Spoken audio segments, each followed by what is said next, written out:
Shalom bien-aimés dans le Seigneur. Mahoro bene data mu mwami. Nous sommes dans la joie de vous apporter la parole de Dieu. Turi munezero kubazana ijambo ry'Imana. Je suis votre serviteur, l'apôtre Abel Rachete. Ndi intumwa yanyu umushumba w'Imana intumwa Abel Rachete. De l'église Impact Word Ministries. Kuva mu ishengero Eglise Impact Word Ministry. Et c'est un honneur de vous apporter la pensée de Dieu en ce jour. Kandi niba kwengiriwe n'Imana kubazana icyumviro cy'Imana kuri no munsi wa none. Notre thème c'est le don du salut. Umutwe wacu w'amajambo ni ingabire y'agakiza. Lorsque nous parlons du don du salut, ou le mot don tout simplement, nous comprenons directement c'est quelque chose de gratuit. C'est-à-dire nous les saluts, nous les recevons gratuitement. Vous n'avez rien à faire pour être sauvé. Vous n'avez pas d'œuvre à accomplir pour être sauvé. Nous ne sommes pas sauvés parce que nous donnons les offrandes. Nous ne sommes pas sauvés parce que nous faisons des bonnes œuvres. Tout cela ne peut pas sauver un homme. Vous pouvez même être dans une église mais vous n'êtes pas encore sauvé. Alors comprenez que le salut est un don de Dieu. Alors il est important que nous puissions comprendre qu'est-ce que c'est le salut. Le salut c'est la délivrance par la grâce de Dieu du châtiment éternel causé par le péché. L'homme avait péché et parce que nous savons celui qui pêche a droit à la mort. Et c'est cette mort-là que nous appelons le châtiment éternel. Mais cette délivrance est accordée à tous ceux qui acceptent Jésus par la foi, en se repentant et en croyant au Seigneur Jésus-Christ. Nous sommes sauvés. Nous sommes délivrés du châtiment de Dieu, que nous appelons le châtiment éternel, qui est la mort éternelle. Et cette délivrance est accordée à toute personne qui accepte et qui croit au Seigneur Jésus-Christ. Parce que vous devez comprendre une chose. Après la chute d'Adam, lorsqu'il a désobéi à Dieu, la mort a atteint toute la race humaine. Et tous les hommes ont été déclarés coupables devant Dieu. Et par conséquent, ils étaient séparés de Dieu. La Bible dit ceci dans Romains chapitre 3 verset 23 à 24. Car tous ont péché et sont privés de la gloire de Dieu. Mais comment est-ce que nous avons péché? Si tous ont péché, c'est-à-dire nous aussi nous sommes inclus dans le tous. Mais quand est-ce que nous avions péché? Nous avons péché lorsque nous étions dans les seins d'Adam. La Bible dit tous ont péché et sont privés de la gloire de Dieu. Tous nous sommes nés d'Adam. Tous nous sommes descendants d'Adam. Et lorsqu'il a péché, tout le monde avait péché. Toute la race humaine avait péché. Mais la bonne nouvelle est que la Bible dit au verset 24, ils sont gratuitement justifiés. Les pécheurs est un coupable. Les pécheurs est un homme condamné. Mais il faut qu'il soit justifié pour qu'il soit acquitté. Ainsi, nous avons été acquittés pas à cause de nos œuvres, mais à cause de la grâce de Dieu. Et le moyen que Dieu a utilisé pour nous sauver, la Bible dit c'est par le moyen de la rédemption qui est en Jésus-Christ. Bien-aimés dans le Seigneur, les péchés nous a séparés de Dieu. Et le salaire du péché, c'est la mort. C'est-à-dire tous les hommes sont destinés à mourir parce qu'ils avaient péché en Adam. Vous pouvez me dire, ma mère m'a conçu, je suis encore j'ai été un enfant de ma mère et je n'ai pas eu le péché d'Adam. Tout le monde qui est venu de la race humaine est issu d'Adam. Et lorsque Adam a péché, nous avons péché avec lui. C'est la même réalité ou la même vérité. Lorsque Jésus est mort à la croix, il est mort avec ceux-là qui ont cru. C'est ce que la Bible dit. Vous vous rappelez que la parole de Dieu dit encore que Lévi a payé la dîme dans les saints d'Abraham, bien qu'il ne paye pas la dîme. Je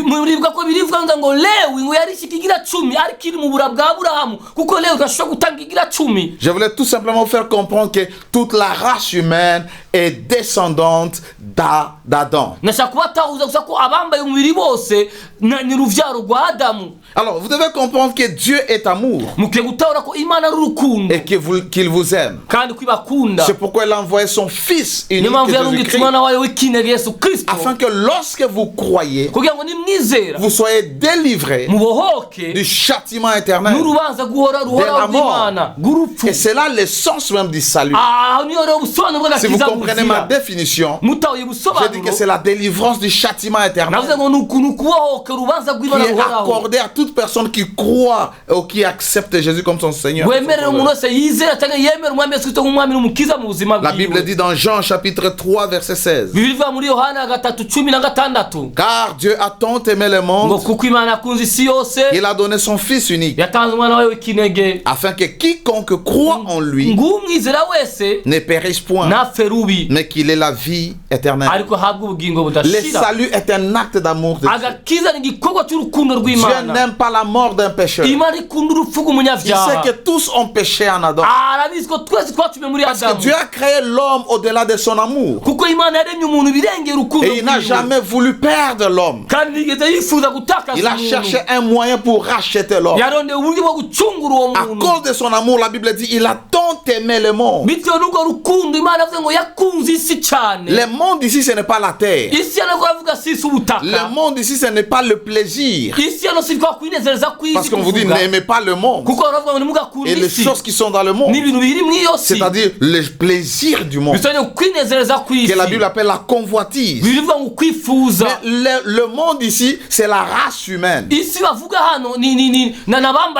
sont les hommes. Et Dieu a fait un don au monde, afin que quiconque croit en lui ne périsse pas. Quiconque croit en Jésus ne va pas connaître la mort.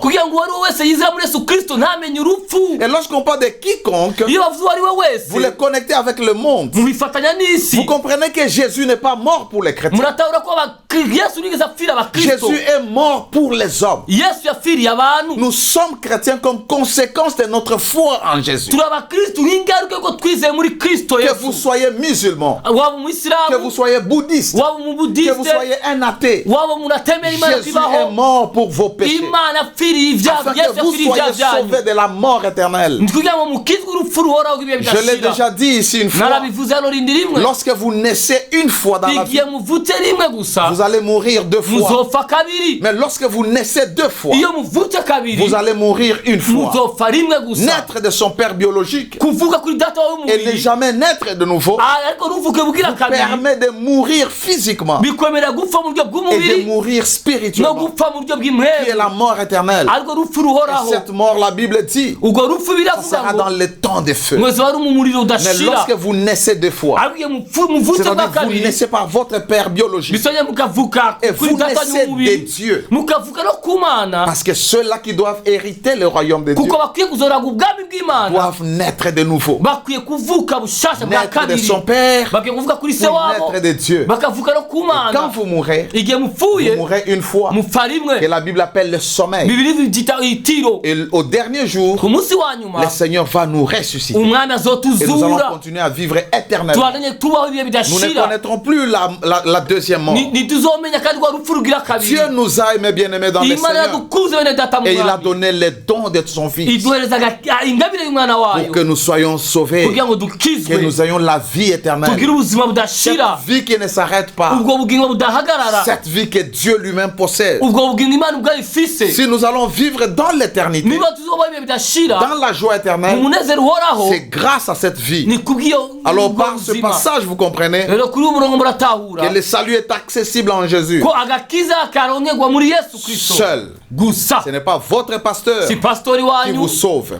Ce n'est pas le prêtre qui vous sauve. Ce n'est pas, je ne sais pas, une créature quelconque qui vous sauve. Parce que celui qui a accepté de mourir pour vous et moi, c'est Jésus-Christ de Nazareth. Là, alors le salut est accessible en Jésus. Et le salut dépend de Dieu. Je vois des gens donner les offrandes. Dire qu'à cause de leurs offrandes, ils vont être sauvés. Dieu ne vous sauve pas parce que vous donnez les offrandes. Dieu vous sauve lorsque vous croyez en l'œuvre accomplie à la croix du Golgotha par Jésus. Parce que vous devez connaître une réalité. Dans ce monde, on dit que tout chemin mène à Rome. Mais je vais vous dire que tout chemin n'amène pas au ciel. Pour aller au ciel, vous devez passer par un seul chemin. Et le chemin, c'est Jésus. Ce n'est pas la mère de Jésus. C'est Jésus. Ce n'est pas le pasteur. C'est Jésus. Seul Christ est mort pour nous. Parce qu'il est le chemin. Et lui-même, il a dit dans Jean 14, verset 6. Jésus lui dit, je suis le chemin, la vérité et la vie. Nul ne vient au Père que par moi. Nul ne verra le Père sans passer par Jésus. Parce qu'il est le chemin. Le chemin qui nous conduit dans la vérité. Tous les autres chemins nous conduisent au mensonge. Le chemin que les pharisiens nous montrent va nous conduire au mensonge. Le chemin que le diable nous montre conduit au mensonge. Seul le chemin qui est Jésus nous conduit dans la vérité. Et lorsque nous avons découvert, nous avons trouvé la vérité, nous aurons la vie, bien-aimés dans le Seigneur. Oh, quel bonheur de savoir que Jésus est le chemin. Et je me rappelle l'apôtre Paul lorsqu'il écrivait à Timothée, dans son épître, sa première lettre, il a rappelé à Timothée ceci.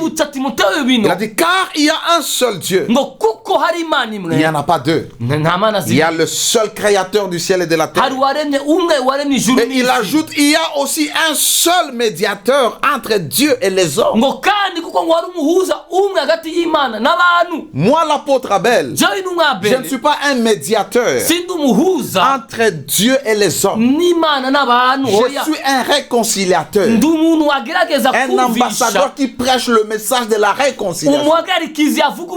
Mais c'est lui qui est le médiateur, c'est Jésus. Nous les pasteurs, les prêtres et consorts, nous ne faisons tout simplement que réconcilier, prêcher le message de la réconciliation, le message qui amène les cœurs des pécheurs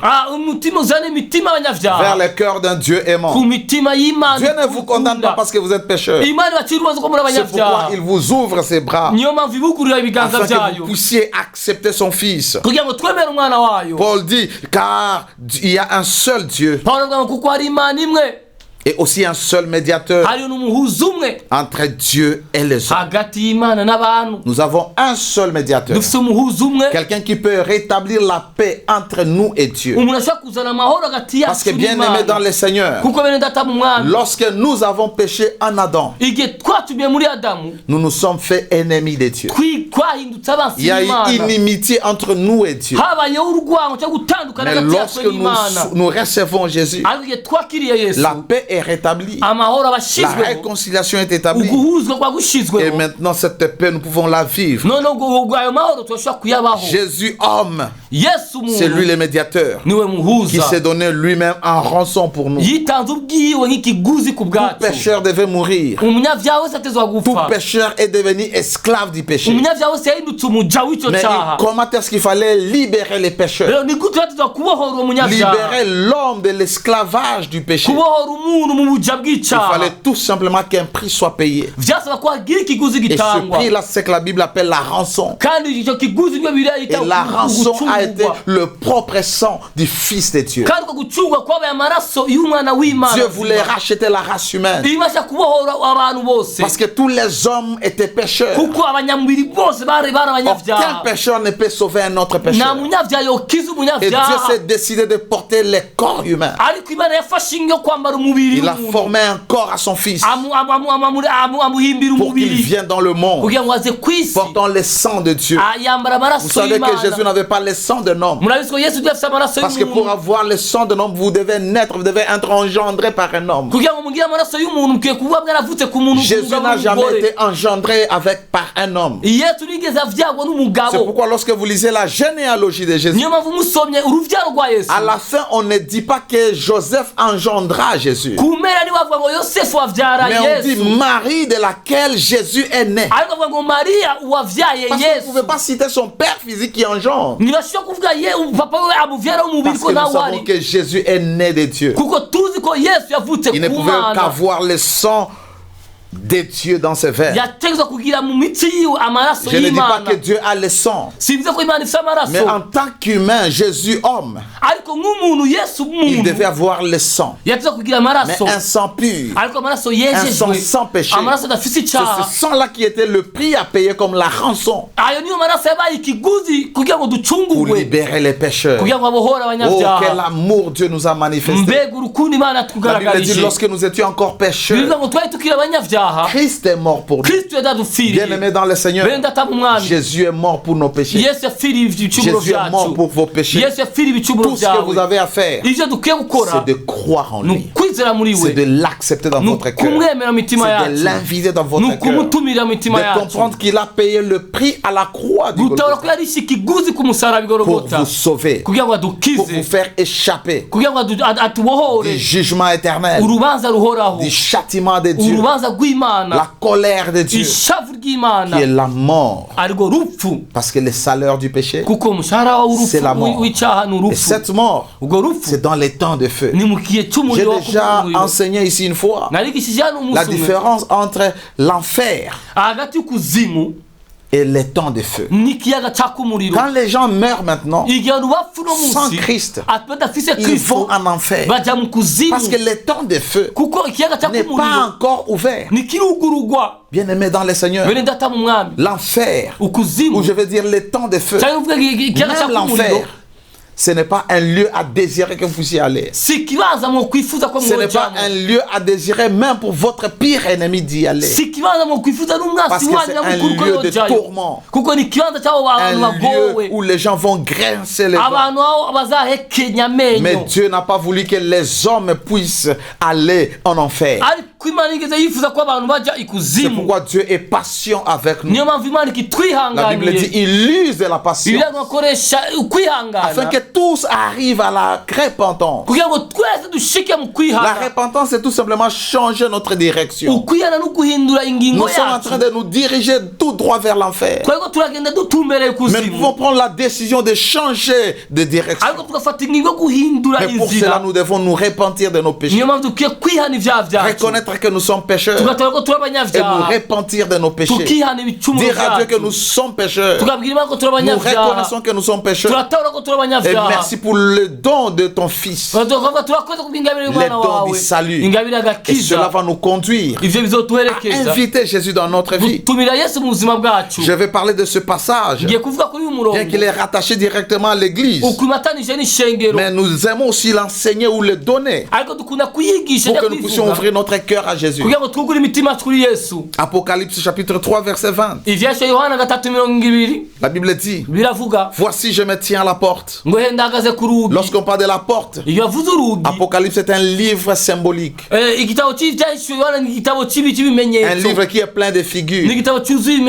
Alors, le sens figuratif de la porte, c'est tout simplement les cœurs.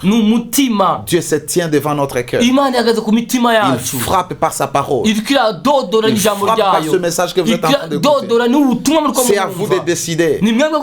Vous devez décider votre destinée destinée éternelle. Nous avons plusieurs choix à faire dans la vie. Mais le plus grand choix qu'un homme peut faire, ce n'est pas le choix d'un bon mari, le choix d'une bonne femme, le choix de vivre dans un pays qu'on aime.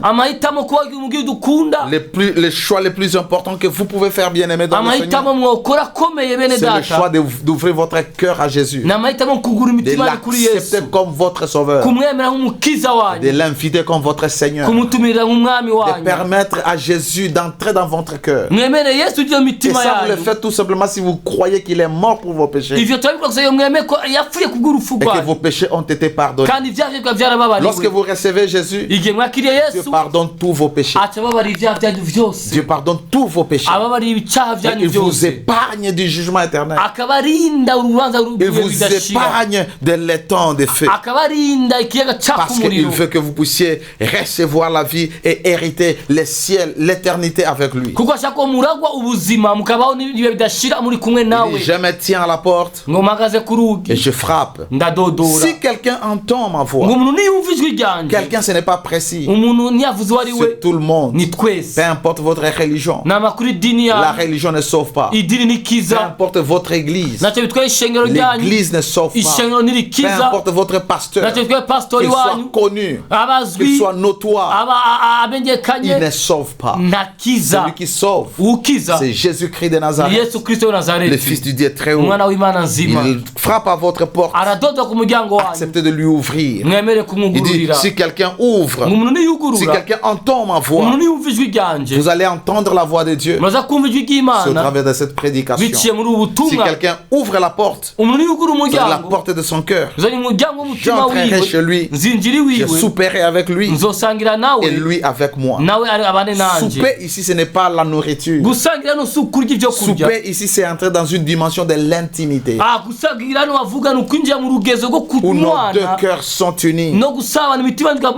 Bien-aimés dans le Seigneur, Jésus vous appelle. Jésus vous appelle. N'endurcissez pas votre cœur. Vous ne savez pas la destinée, c'est qu'elle vous réserve. Aucun homme n'est maître de sa destinée. Je disais un jour, nous pouvons savoir quand est-ce que nous pouvons aller au lit. Nous pouvons même chronométrer. Chaque 21h, je vais aller au lit. Mais vous ne pouvez pas chronométrer quand est-ce que vous allez vous réveiller. Parce que votre vie est un mystère. Dieu décide quand on se réveille. Alors préparons toujours notre éternité. Ce n'est pas que je vous fais peur de la mort.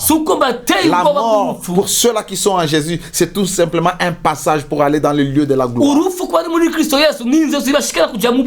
Mais tout dépend de la manière dont vous vous êtes préparé sur la terre. Comment est-ce que vous avez préparé votre éternité? Il est important de penser toujours après cette vie. Parce que la vie ne se limite pas ici. Et de l'autre côté, du voile, ça s'appelle l'éternité. C'est-à-dire il y a la vie éternelle et la mort éternelle. La mort éternelle, ce n'est pas qu'on n'aura plus le souffle, ce n'est pas qu'on mourir physiquement.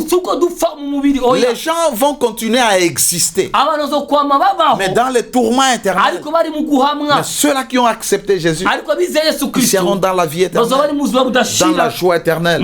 La décision vous appartient. La plus grande décision qu'un homme peut faire, c'est d'accepter Jésus dans sa vie. Vous pouvez les confesser par la prière. Parce que la Bible dit dans Romains 8, Romains 10 plutôt, Romains 10, versets 9 à 10, la Bible dit, si tu confesses de ta bouche le Seigneur Jésus, et si tu crois dans ton cœur que Dieu l'a ressuscité des morts, tu seras sauvé. Car c'est en confessant de la bouche qu'on parvient au salut. C'est en croyant du cœur qu'on parvient à la justice. Bien-aimés dans le Seigneur, pouvez-vous confesser la seigneurie de Jésus. Dire tout simplement que Seigneur Jésus, je crois que tu es mort pour mes péchés. Et si vous croyez réellement dans votre cœur que parce qu'il est mort pour nos péchés et Dieu l'a ressuscité d'entre les morts, la Bible dit c'est tout. Vous n'avez rien à faire.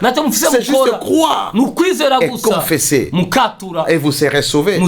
Aujourd'hui, Jésus vous appelle dans son royaume. Jésus veut sauver votre âme. Vous êtes en train de nous suivre. Vous n'avez jamais reçu Jésus dans votre vie. Bien-aimés dans le Seigneur, c'est le moment où vous devez prendre conscience. Parce que ce monde va passer. Nous nous battons tous les jours pour gagner le monde, gagner la gloire. Mais si nous gagnons le monde et nous ratons l'éternité, nous n'avons pas vécu. Il est important, bien-aimés dans le Seigneur, que vous puissiez ouvrir votre cœur à Jésus. Vous pouvez faire cette prière avec moi.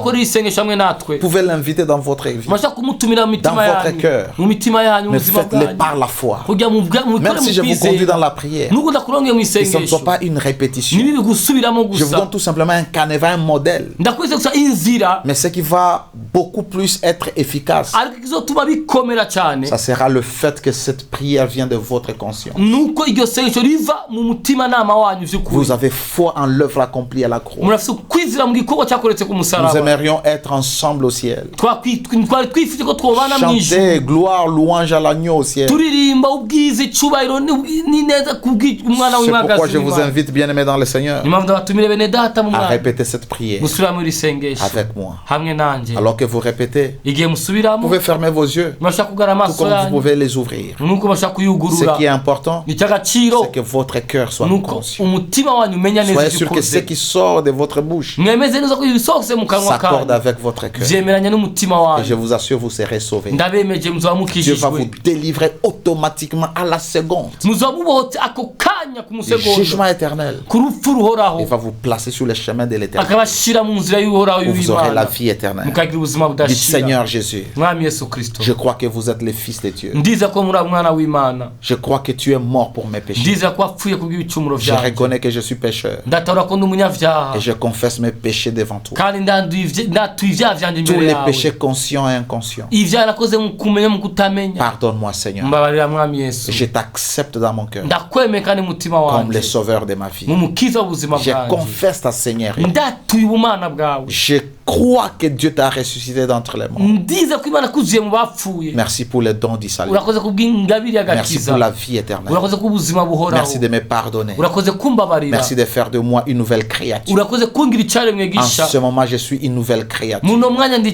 Les choses anciennes sont passées. Les péchés anciens sont passés. Je deviens un être nouveau. Je deviens une espèce nouvelle, portant la vie de Dieu, qui est la vie éternelle. Si vous avez fait cette prière, croyez que vous êtes sauvés. Et vous allez voir votre vie commencer à être changée. Vous n'avez aucun effort à faire pour changer votre vie. Laissez tout simplement votre cœur à la parole de Dieu. Et Dieu va faire des grandes choses. Il y aura une transformation, une métamorphose dans votre vie. Vous allez voir combien est-ce que Dieu est bon. La paix de Dieu va remplir votre cœur. Que le Seigneur vous bénisse. Je suis dans la joie, bien-aimée, du fait que vous êtes maintenant un enfant de Dieu. Et je peux vous dire, bienvenue dans la famille de Dieu. Bienvenue dans la famille de Dieu. Personne ne doit vous dire le contraire. Vous êtes né par la parole que vous avez écoutée. Vous êtes né par l'esprit qui a agi derrière cette parole. Si vous n'avez pas une église, cherchez une église. Je sais que vous allez nous suivre partout. Cherchez une église qui est basée sur la parole, qui enseigne la sainte doctrine. Adhérez à cette église. Vous êtes à l'intérieur, à l'extérieur de ce pays. Cherchez une bonne église. Je sais que l'Esprit de Dieu va vous conduire. Si vous êtes à Bujumbura, cherchez une église à côté de vous.